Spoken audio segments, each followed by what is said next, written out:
The streets of Carson City are lined with history. Like just off of Carson Street are buildings like this, the 1870 Mint. So much history lies behind those walls. It's just a matter of knowing exactly what you're driving by. So your first step is to enter through the museum entrance. And we have Bob Nyland, the curator, who's going to help guide us through our journey. Are you ready to go on your journey? I think so, after you. Thank you.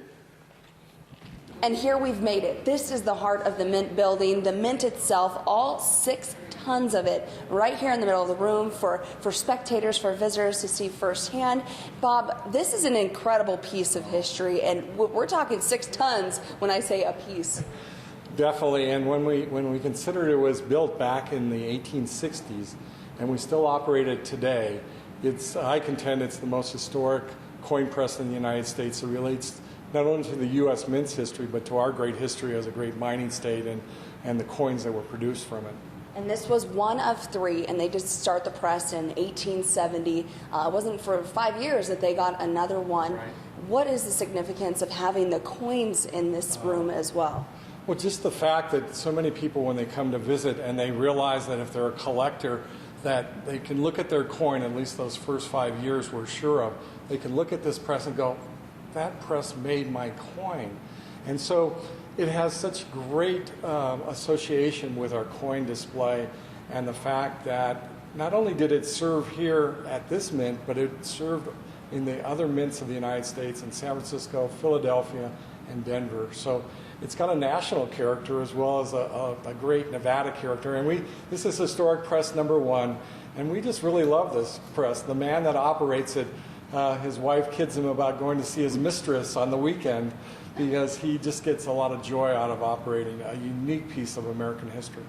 And we kind of talk about that passion being really the basis, the foundation is what has kept this building around, because it has had some close calls in its several years of being in Carson City. Well, you know, it started right from the beginning, these close calls, when Abe Curry, the founder of Carson City, one of the founders, and also so associated with the historic Mint building, there happened to, just before the Mint opened in 1870, December of that 1869, there was a huge or a large earthquake up in the Virginia City area.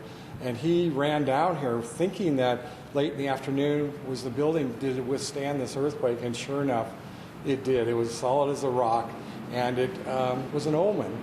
People have been enjoying this as a part of the Nevada State Museum and walking through. What do you hope that people take away from after they've walked through these hallways? I guess the word that comes to my mind is amazement. You know, we're so fixated today on kind of modern and contemporary and things that are being built, but to think that coming to this building, even though we're a complex with other more modern buildings, you come to this portion and you're transported back in time to the original coin press to see the coins and just the feel of the building. It makes you realize our history and the fact that you know, we've been here, and some of the things that the challenges that our relatives and residents of our state have gone through. So I hope it makes them start to think about, well, I'd like to learn more about the history of the Mint or Carson City or the state of Nevada. So, and that's always my goal.